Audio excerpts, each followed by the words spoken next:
Welcome to Solutions with Courtney Anderson. I am your host, Courtney Anderson. Thank you for joining me. And today's show is part of our Law Lovers Lounge show. Woo! Of course, our Law Lovers Lounge show series is all about designed for those of us who love law, for those of us who are fully aware that law is lovely. And when I say some of this, people sometimes don't take me seriously, but I've done a lot of explanation to try to support why we love law and why we support the concept of the Law Lovers Lounge, because without law, without the rule of law, it's the rule of man. And then we're going to be just sort of at the mercy of whoever is in power or whatever cultural or social decisions are made, and it's very difficult. It's very difficult to be treated fairly. It's very difficult for someone to perceive that they have true opportunity if they're just at the total mercy of whatever other people think. And so that's why we do really seriously support law. This, of course, for law lovers, people who are enthusiastic, excited, interested, curious. This is also our lounge because, of course, we're doing discussions based on sort of general, very broad legal principles or issues or situations for an educational purpose just to the general public. So again, as a disclaimer, as you always see in the show notes with this series, I have to clarify that I am an attorney, but I am not your attorney by virtue of you partaking in this program.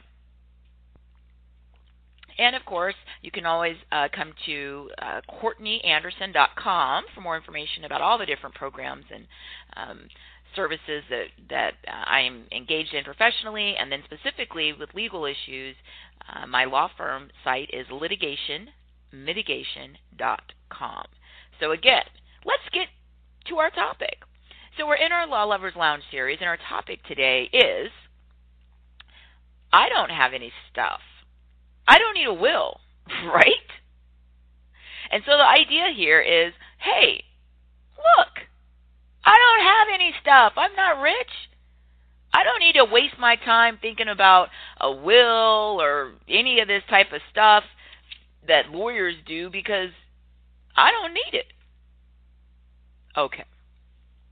There's a couple of things about this topic and sort of all of the topics related to what's called estate planning, okay, that can make people uncomfortable. So we have to address some of the elephants in the room to make sure that we're all on the same page and we're comfortable moving forward with our topic. The reality is, to the best of my knowledge at this juncture, that all of us will cease to exist in the form that we know physically at some point. And part of the reason why I use the phrasing that I do is because, of course, many people have religious or spiritual or philosophical approaches to determining their consciousness, their longevity, whether or not they're eternal in duration, and that's not what we're talking about. We're here dealing with earthly matters as we know them, and the reality is that the body that we have, to the best of my knowledge at this moment, now there's many science and technological changes that are happening, and there's research, and who knows what the future holds. But as of this moment, to the best of my understanding, the body that we're in at some point is going to just cease to continue to function in terms of, you know, the heart pumping and respiration and the things that we need to be a living organism. And so at some point we're going to cease to exist, and I'm going to go ahead and use the word die.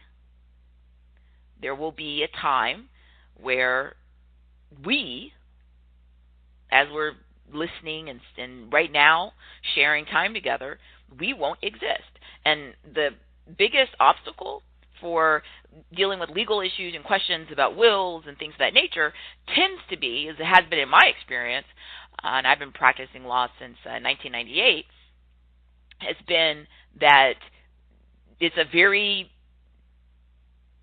challenging and difficult inevitability for most of us to truly accept and comprehend that, we are not going to exist as we know it in the body that we're in. And that's difficult. So let's just take a little bit of time right now.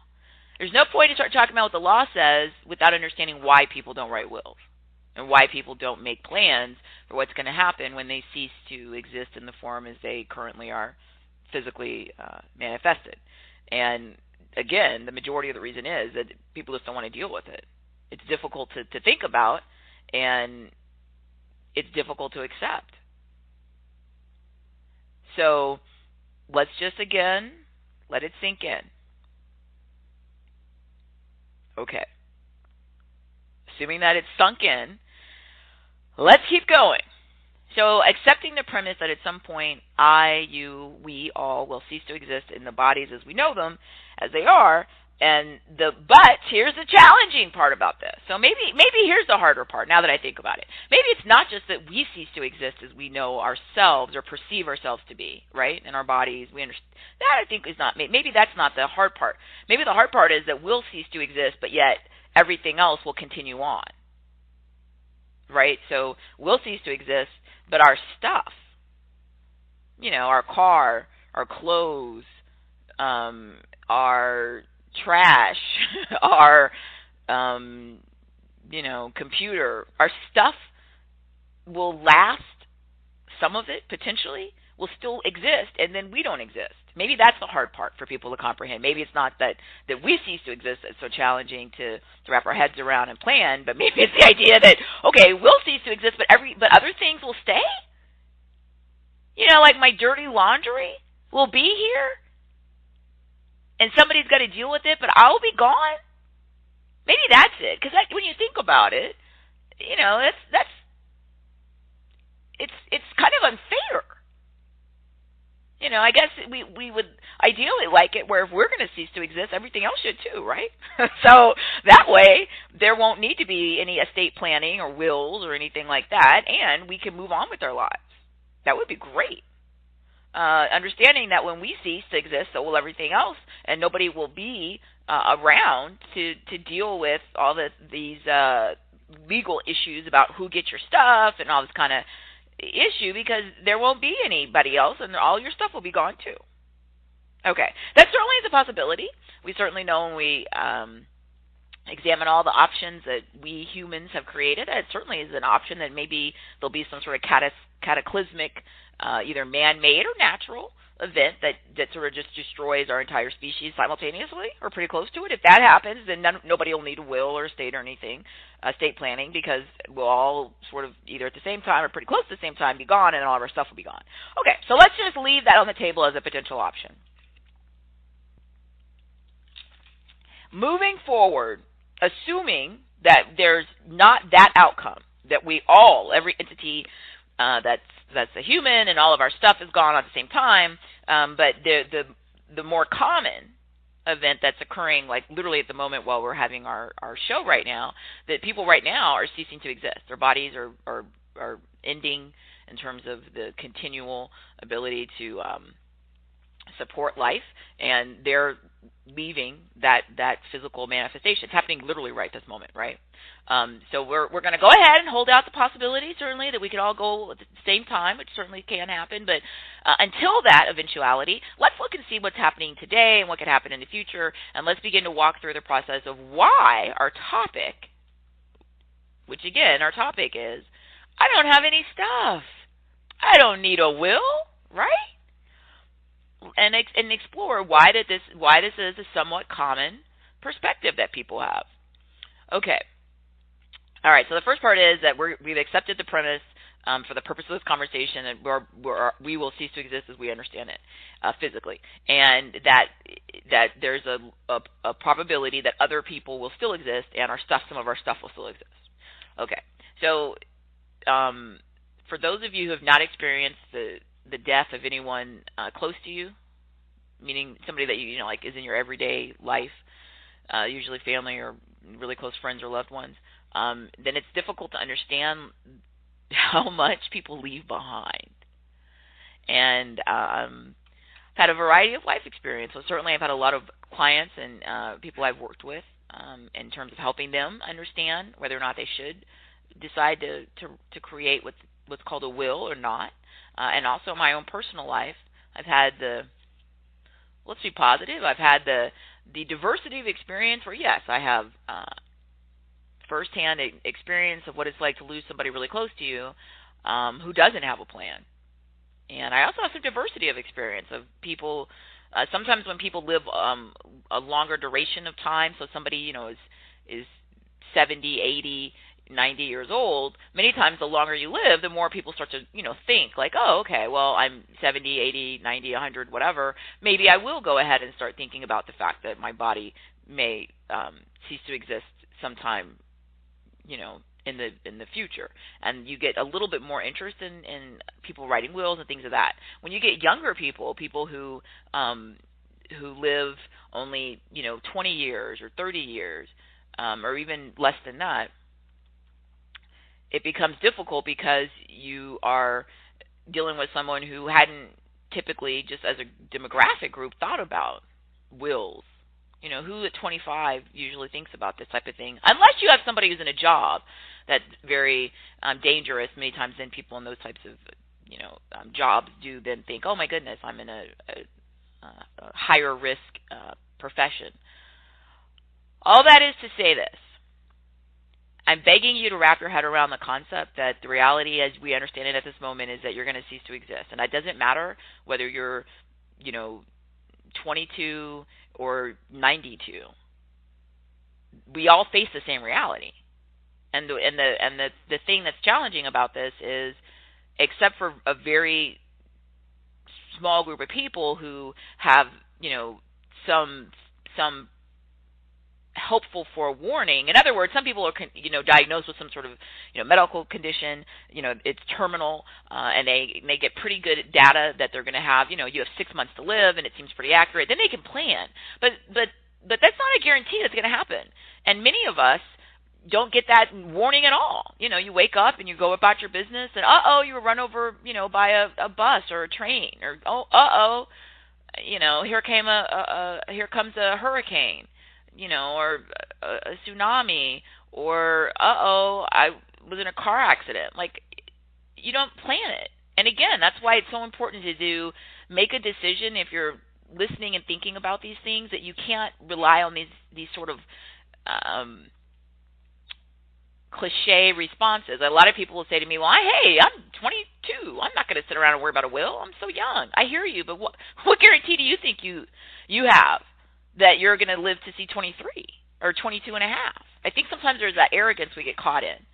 And, you know, or you'll talk to somebody and they might say, hey, I'm 45, but I'm in great health. I mean, I'm not worried about needing a will. Right. But again, being in great health and having, you know, more time to live aren't necessarily going to go hand in hand. You can be in great health and still this will be the last day of our lives. And again, the understanding that and taking action on that is the hard part. And it might be that thinking other people are going to be here and our stuff will be here and we won't. But however it is, you need to stop telling yourself that your age or your physical condition or how long, you know, your grandparents lived has anything to do with this. Like, it's not about when you die. That is not the issue. It's not when. It's that you will die. And so the idea is, you know, that's the thing. We never know, right? There's some people, you always hear those cliches, right? I knew somebody and, you know, his grandfather, you know, drank alcohol excessively and smoked cigarettes and, you know, lived to be 107. And you know, a lot of times you get results like that. And then and so again, I don't want to argue or get into sort of, oh, I'll do it later, right? I'll do it when I'm older. I'll do it when I get more stuff.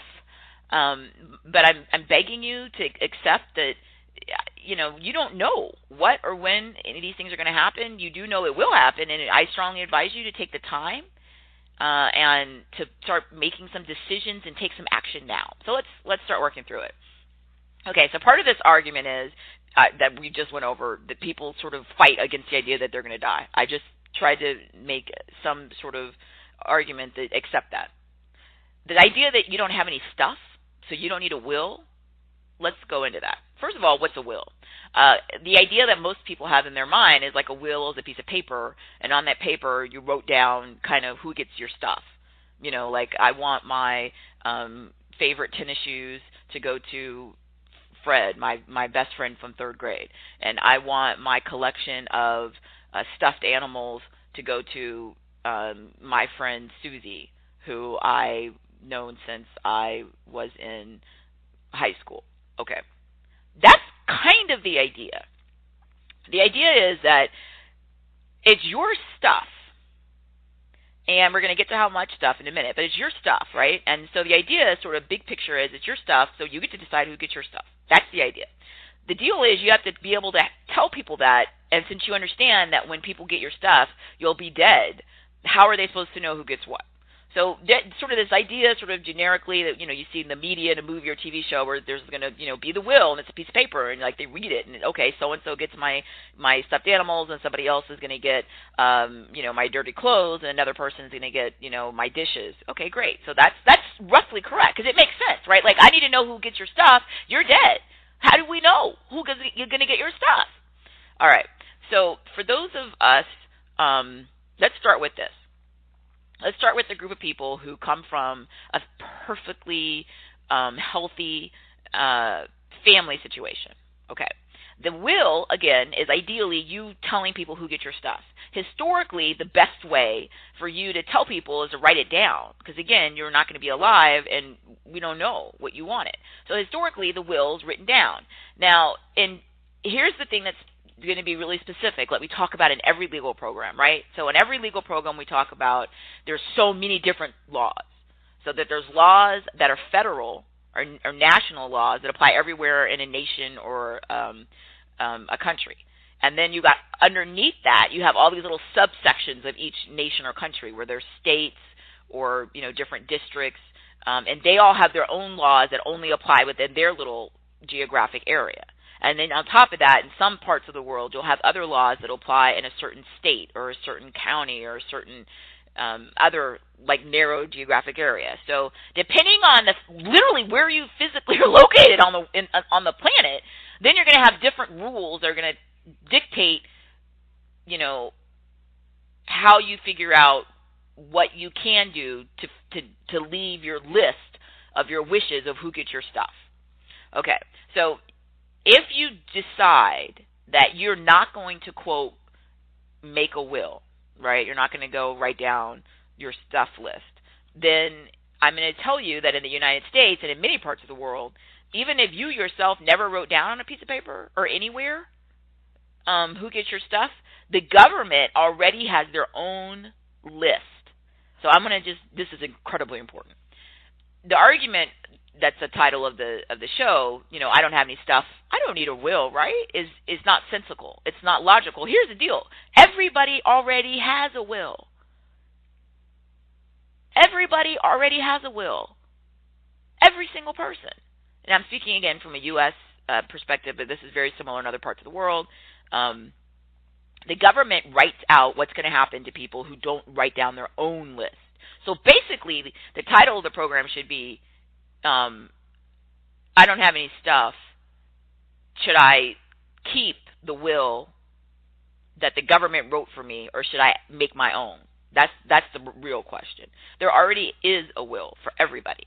And speaking again from a U.S. perspective, and then of course mostly from a Texas perspective, the state of Texas, which is where my law firm is based, the idea is that the government has a list of who's going to get your stuff and in what order they're going to get your stuff. And if you die and you don't have your own list, then you're going to have to use the government's list. We're just sort of call that the government's will that's already written for you. It's already done. And that's called dying intestate. So if you die and you don't make your own little list of who gets your stuff, the government already has a list. It already exists right now. It's already done. And if you die without your own list, then you're going to have to use the government will, the government list, and that's called dying intestate. Okay? So here you are. You're alive, I'm assuming, because obviously you're taking part in the program. And so that means you already have a will. So the will's already been written. Who wrote it? The government did. And it's going to tell who gets your stuff. So if you die, there's going to be a list, and it's going to tell you what order to go in of who gets your stuff. So, for instance, in Texas, if I die, and under the laws of Texas, like right now, I don't have any children. So I don't have any children that I've, given birth to or adopted or anything like that. And I'm not legally married. And I, at this point, don't have any siblings at all. And by siblings, depending on where you live, there's different definitions. But by siblings, it could be somebody that has the same parents that I have, but their mom and their father, biological, are the same as mine. Or it could be somebody that only has one of the same parents that I have. So maybe we have the same mother or we have the same father, but we don't have the same both parents. That's still a sibling. I don't have those that I'm aware of. So if I die and I don't have a will that I wrote down what I wanted, my list of stuff to have happen, then the government, the intestate rule, will kick in. And I don't have any children, and I don't have a spouse, and I don't have any siblings. I don't have any grandparents. My parents, if they're alive, would get my stuff. So if I do nothing, I never write down a list. I just sort of go about my business and think, well, I don't want to think about if I die, which doesn't, again, make sense because we really should be thinking, when I die. But then if I don't do it, the government already has their list. That's called dying intestate. So that just means the government will kicks in, and the government will has already decided who's going to get my stuff based on the determination of relatives. So if you feel very happy with your relatives, right? So your children, your spouse, your parents, your siblings, and you would be delighted whoever got your stuff and that are your relatives, then it's probably a reasonable decision. If you don't have any other concerns about property or anything else, it might be reasonable then for you to say, I'm going to elect to go ahead and use the government will. I'm going to die intestate because the government's going to give it to my relatives, and I don't mind that at all. Okay. For everybody else, all the complications kick in. So a lot of people will say, well, I have a child, and then I had that stepchild, and then I was legally married that one time, but then the other time, we were just sort of common law married, but now we're separated, and I don't like them at all. I don't want them to ever get my stuff. I hate them so much because they're horrible people, and they never did the laundry like they were supposed to, and I don't ever want them to get anything. And what tends to happen is it's not so much the list of who you want to get your stuff that people are motivated to write down their own list, but it's usually the list of people who you do not want to get your stuff. Now, the issue is, again, many people say, well, I'm not rich, so who cares? Here's the deal, though. Even when it's been someone in my life that died that was young, and, didn't have their own place to live, lived with their parents, didn't have a full-time job, didn't have stuff, really, you would argue. There's a lot of stuff. There's physical stuff that if you drop dead later today, there's stuff. I don't care if you live in a corner of a room with a relative somewhere, there's still stuff there. There's clothes, there's some possessions and items that you have. You probably have some sort of, bills somewhere, even if it's just your, mobile phone bill. I do want to clarify this, and it's a complicated topic, but I'm going to try to give a short answer. Typically, depending on where you live and the specific rules, if you make a debt and you're the only person on the debt, meaning you don't have co-signers or nobody else took out a loan or guaranteed the loan, then if it's you, it's only you, it's totally in your name, and you're a legal adult, and you die and you owe your cell phone bill, and then they send the letter, right, because you're dead, so somebody else is going to get the letter or have access to your mail, and they're going to open it up and see a bill from the cell phone company. They don't have to pay the bill. Now, this is a whole different topic. We're going to do a whole other programs on this, but I get the question all the time. Somebody says to me, oh, this relative died, and then there are these bills, and now do I have to pay them? Well, no, of course not. They're not your debts. They're the other person's debt. The other person's liable to pay them, but when they die, obviously they're unable to pay. But you don't have to pay. Why would you have to pay? You don't inherit their debt, is what I'm trying to explain. What is inherit? It means I'm taking ownership of something that I didn't go out and procure or buy on my own, but somebody died, and that's how I received it. I received it through inheritance, right?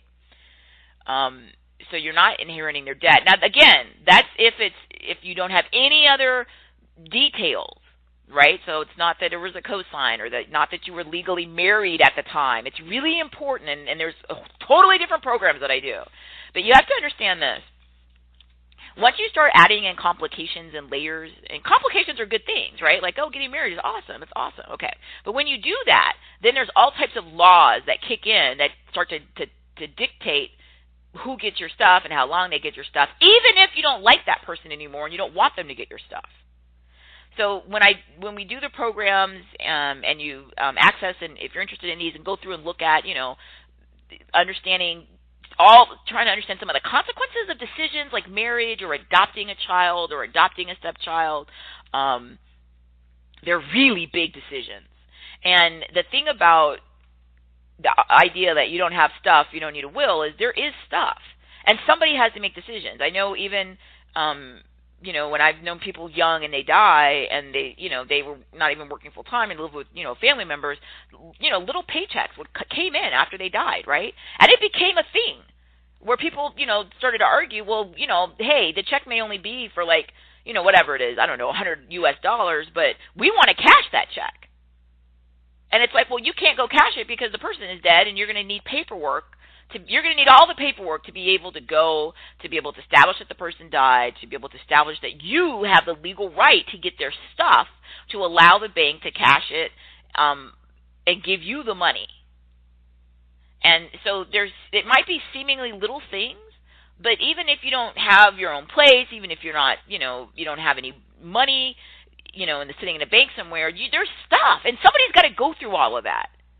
Even the thing about the will is, I want you just to think about who's going to be the one to come and go through your dirty laundry, literally, because unless you have all your stuff washed and cleaned perfectly all the time, there's stuff sitting there that needs to be done. Their bills are still going to come in, or their, notes that are going to, communications, or, who's going to do this? Who's going to go through your mail or your email? All of this is a lot to think about. So I'm trying to make it clear. It's not how much stuff you have. It's the fact that you exist. And because you exist, you have tasks that are going to have to be addressed after you're not here. And you need to make the decision on if you're totally okay, again, with every single relative that you could possibly be related to, if you're a part of the world where that's the law.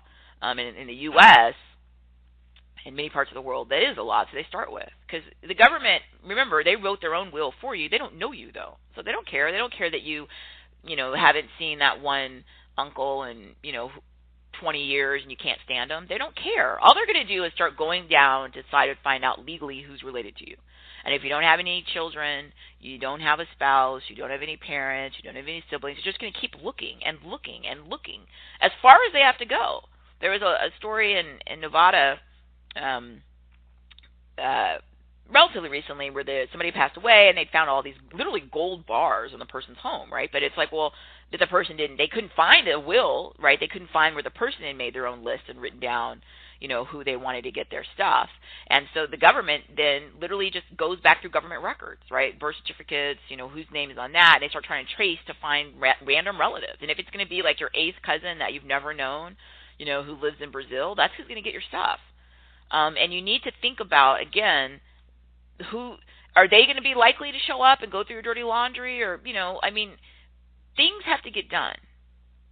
And it's better for you to think now about who you would like to do some of those things than for you to leave it up to the government list, which is going to be basically relative in most parts of the world, unless you're totally comfortable that they're going to step up and do what you'd like them to do. And on the other hand, you'd be amazed at how many people, think, oh, I don't have any stuff, and then they are unaware, that there is something there that they might potentially have that's valuable. Right? So, maybe the person's a struggling musician. They're like, oh, I'm not really worth anything. And then they didn't write their list down. And then it turns out that right after they passed away, that their songs became famous. And now these old songs and the copyright to the song, which is the legal right to ownership of it, is a huge thing. And it's worth millions and millions of dollars. And you see this with people, Jimi Hendrix, famous musician, died at 27. And it's even today, people are in court fighting over this. Bob Marley, another musician. Now, these people were already famous, obviously, but it's important for you to sit and be honest. To the best of our knowledge, you're going to stop to exist. You're going to stop existing. Either make your list of who you want to do things or who you don't want to do things. But you already have a will, whether you like it or not. And you need to go online and look up the local rules where you live right now to see who's going to get your stuff.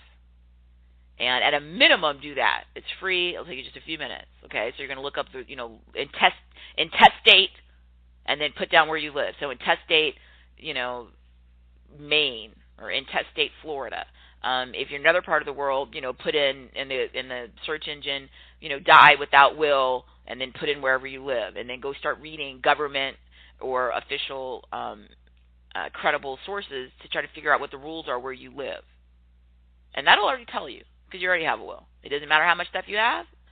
And your decision is not, do I need a will? Your decision is, which will do I use? The one I already have, and you need to go look that up right now for free. We just talked about how.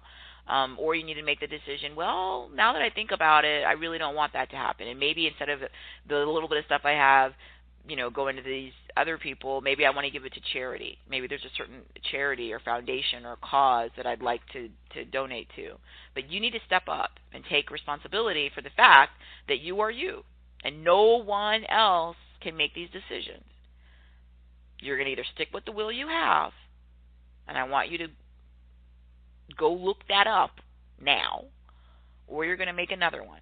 So we're going to do some other programs talking about how you make a will, what goes into it, things you want to think about in detail. But this is the overall conclusion of the whole topic. I don't have any stuff. I don't need a will. And we've debunked that. That topic is a lie. You have a will right now. Yes, you do. Now, what it says, you're going to go look up. And if you have any questions or concerns, as always, you come to CourtneyAnderson.com, and if you want to contact me with a specific legal issue that's U.S.-based, that's Texas U.S.-based, then you can always come to mitigation.com, and, of course, send me an email. But thank you for listening. Congratulations on already having a will, and make good choices. Thank you.